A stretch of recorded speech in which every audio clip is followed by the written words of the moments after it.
হিমন্ত বিশ্ব শৰ্মাই ইলেকশন কমিশনৰ লগত লগ খাই পেলাই নতুনকৈ কৰিছে। আগতে আমি উত্তৰ দক্ষিণ দুইটা অভয়াপুৰী সমষ্টিলৈ আমি আহিছোঁ। এই সৃজনগাঁও সমষ্টি বিভিন্ন সমষ্টি কাটি এতিয়া এই সমষ্টি কৰিছে। এই সমষ্টি এনেকুৱাকৈ কৰি দিছে এতিয়া যে তাত বদৰুদ্দিন ৰাজবল ডাঙৰীয়াৰ কোনো ঠাই নাই। হিমন্ত বিশ্ব শৰ্মাৰ সকলো কাম এতিয়া ভুল হৈ যায়।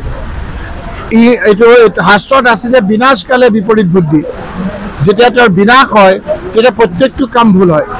আজি সৃজনগাঁও সমষ্টি তেখেতে কাটি কুটি বদৰুদ্দিন ৰাজবলৰ কাৰণে বনালে আৰু এতিয়া এই সৃজনগাঁও সমষ্টিত কংগ্ৰেছ দলে সকলোতকৈ বেছি ভোট পাব। এইবাৰ হিমন্ত বিশ্ব শৰ্মাৰ বন্ধু বধুভাই ইয়াৰ পৰা পৰাস্ত হ'ব। কংগ্ৰেছক সকলোৱে ভোট দিব, সেই কথাটো আজি পৰিষ্কাৰ হৈছে। আমি ফাৰ্ষ্ট হ'ম, ছেকেণ্ড থাৰ্ড জুন হয় তেওঁলোকে উলিয়াই ল'ব। তেওঁ মুখ্যমন্ত্ৰীৰ কাৰণে উপযুক্ত নহয়। মুখ্যমন্ত্ৰীয়ে ডেভেলপমেণ্ট কামৰ কাৰণে ফটো পঠিয়াব লাগে। তেওঁ কংগ্ৰেছৰ ফটো কেলৈ পঠিয়াই থাকে? এতিয়াও পুৰণা মৰম তেওঁ এৰিব খোজা নাই নেকি? আকৌ কংগ্ৰেছলৈ আহি পেলাই ৰাস্তা তেওঁ খুলি ৰাখিছে নেকি? তেওঁ কংগ্ৰেছলৈ অহা ৰাস্তা এনেকুৱা তলা মাৰিছোঁ, লা দি বন্ধ কৰিছোঁ, বিপদৰ সময়ত ৰখিব নোৱাৰিব। কংগ্ৰেছত তেওঁৰ প্ৰৱেশ নিষেধ। বদৰুদ্দিন ৰাজবল চাহাবে বিয়া বাৰু কথাবিলাক ক'ব নালাগিছিল, তথাপি কৈছে যেতিয়া মই সেইবিলাকৰ উত্তৰ নিদিওঁ। হিমন্ত বিশ্ব শৰ্মাৰ মহিমা অপাৰ। তেওঁ যিটো আধাৰত থয় তাৰ আকাৰ লয়। হিমন্ত বিশ্ব শৰ্মাক বিধায়কৰ টিকেট দি MLA বনাই মন্ত্ৰী বনালে তৰুণ গগৈ ডাঙৰীয়াই। সেই তৰুণ গগৈকে পিছফালে চুৰি মাৰিলে।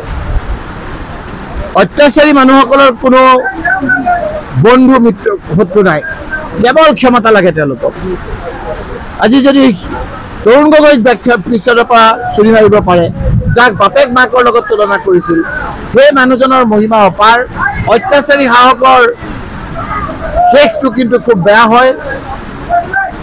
হিটলাৰে কিন্তু নিজৰ বন্ধু কৰে, তেওঁ নিজেই ছুইচাইড কৰিবলগীয়া হৈছিল। বিভিন্ন অত্যাচাৰী শাসকসকলৰ শেষটো খুব বিপদ। গতিকে মুখ্যমন্ত্ৰীয়ে দুখীয়া মানুহক অত্যাচাৰ কৰিছে, এই ক্ষেত্ৰত সহায় কৰিছে বদৰুদ্দিন ৰাজবল ডাঙৰীয়াই। গতিকে বদৰুদ্দিন ৰাজবল ডাঙৰীয়াক ধুবুৰী বিক্ৰী ৰাইজে এইবাৰ নাকচ কৰিব। এইবিলাক তেওঁৰ কথাৰ চাল। প্ৰথম আপোনাৰ ফেজ হৈ যোৱাৰ পিছত, দ্বিতীয় ফেজ হৈ যোৱাৰ পিছত আপোনালোকে চাব বদৰুদ্দিন ৰাজবলক জিকাবৰ কাৰণে যিমান ষড়যন্ত্ৰ কৰিব লাগে সকলো ষড়যন্ত্ৰ কৰিব। কিন্তু ৰকিবুল হুছেইন ইমান দুৰ্বল নহয়। হিমন্ত বিশ্ব শৰ্মাৰ সকলো ষড়যন্ত্ৰ আমি উপৰাই আমি ৰাইজৰ পক্ষত থাকিম।